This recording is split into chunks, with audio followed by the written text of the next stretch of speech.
Bueno, hoy vamos a estudiar magnitudes atómico-moleculares. Son las magnitudes que debemos conocer antes de poder hacer las reacciones químicas, ¿sí? En este caso lo que vamos a hablar es de la masa atómica relativa y la unidad de masa atómica, lo que se conoce como UMA o como U, ¿sí? Los átomos y las moléculas son infinitamente pequeños, por lo tanto se creó el concepto de masa atómica relativa, lo que conocemos como AR. Esta se determina por una comparación con una masa patrón. ¿Qué quiere decir una masa patrón? Es una masa que se tiene como referencia. Por ejemplo, cuando hablamos del metro, se tiene guardada un hierro que es el patrón de medida, el que se utiliza para medir el metro. Mide un metro y a partir de ese se compara y se van realizando las diferentes mediciones. Eso es un patrón. Bien, que se denomina unidad de masa atómica. Se representa con la letra U minúscula o también en algunos libros la van a poder encontrar como UMA. Se define como la masa correspondiente a la 12ª parte de la masa de un isótopo de el carbono 12. Es decir, de nuestro carbono tenemos un isótopo. Recuerden que un isótopo es un átomo que tiene la misma cantidad de protones y de electrones, pero diferente cantidad de neutrones. Nosotros conocemos isótopos, por ejemplo, del hidrógeno, como el deuterio y el tritio, ¿sí?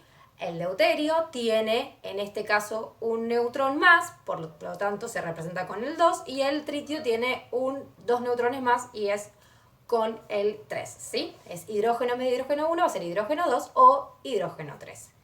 Bien, entonces, al ser un isótopo de ese carbono va a ser nuestro patrón, ¿sí? Bien. ¿Cuánto equivale en gramos un UMA? ¿Sí? Un UMA equivale a 1,6 por 10 a las menos 24 gramos. Pero nosotros lo vamos a ver de una forma mucho más sencilla y mucho más fácil para poder entenderlo. Bien, el AR.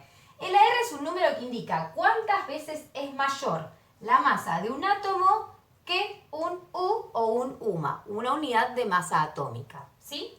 Coincide con el A, lo que es el número másico, ¿sí? El número másico que tiene cada átomo lo encontramos en la tabla periódica, ¿sí? Y por ejemplo, vamos a usar el hierro. En el hierro, su número másico es de 56, ¿sí?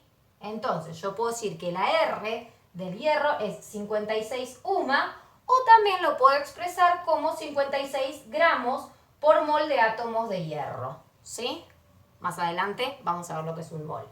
¿Qué me tengo que acordar? Que la unidad de masa atómica es igual a la masa molar, es decir, que la masa de un átomo por cada mol que yo tenga de ese átomo. Síntesis, el AR, ¿sí? Es la masa atómica relativa de un átomo. Lo puedo medir en UMAS o lo puedo medir en gramos por mol. Siempre va a coincidir con el número másico. Masa molecular relativa, LMR. Es la masa de una molécula, se calcula sumando los AR que integran la molécula de una sustancia, ¿sí? Los AR de cada uno de los átomos.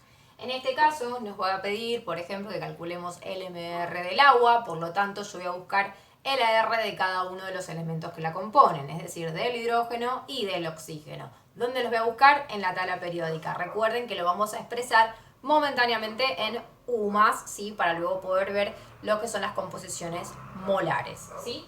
En este caso, cuando busco el AR del hidrógeno en la tabla periódica, sabemos que es un UMA, ¿sí? Cuando buscamos el AR del oxígeno en la tabla, nos va a decir que son 16 UMA, ¿sí? Pero en nuestra molécula de agua, la cantidad de hidrógenos que tenemos es 2. Por consecuente, a esta unidad de masa atómica la voy a multiplicar por 2, que son la cantidad que tengo de hidrógenos en la molécula del agua. Por lo tanto, me queda 2U. ¿Sí? Entonces, ahora voy a sumar estos 2 UMAS que vienen del hidrógeno con los 16 UMAS que vienen del oxígeno, y esto me va a dar que el MR del agua es equivalente a 18U o UMAS, ¿sí?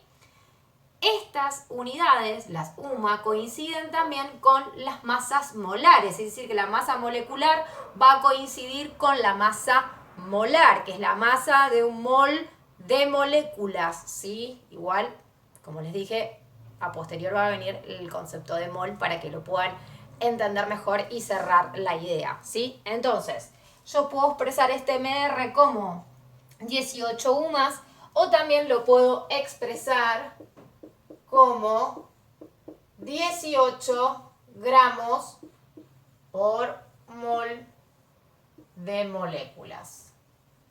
¿Sí? ¿Esto qué me quiere decir? Que yo voy a tener 18 gramos de agua por cada 1 mol de agua. ¿Sí? Entonces aclaramos que la masa molecular relativa, ¿sí? El MR coincide con la masa molar, ¿sí? Al tener esto claro, ya todo lo que vaya a ir resolviendo posteriormente se me va a hacer mucho más fácil de entender. Bien, seguimos entonces.